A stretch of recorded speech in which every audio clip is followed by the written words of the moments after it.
55 days ago, these were seedlings, and now they're being harvested, ready to be cured.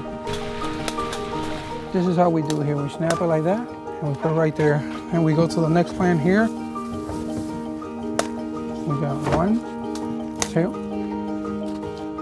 Make sure they're nice and straight, and grab another. This leaf here is going to be 2 wrappers. They take the leaf, they cut the center off, and this side here is going to be a wrapper, and this side. Usually they go around here, 1/4 inch. They cut it off. And this is the part they use for the premium cigars. For someone who haven't seen this process done before, one of the neatest is to harvest when we start picking the tobacco, making sure it's ripe and ready to go to the barn, to the falling process, which is the other workers will sew it and hang it in the barn. In this shed here, we get about 250 bundles, which is roughly about 300,000 pounds of tobacco. Once the shed is complete, we let it rest for 2 or 3 days, and then we put the burners and we do the initial green fire.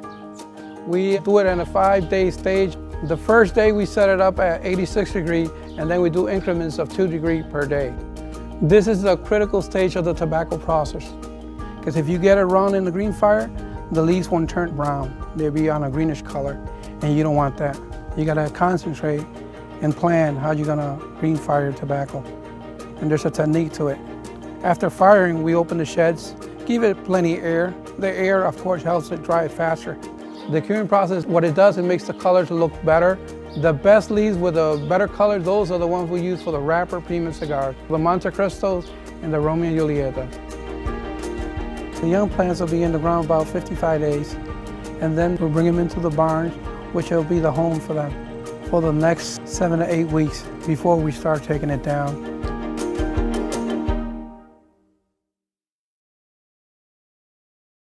Surgeon General warning: tobacco use increases the risk of infertility, stillbirth, and low birth weight.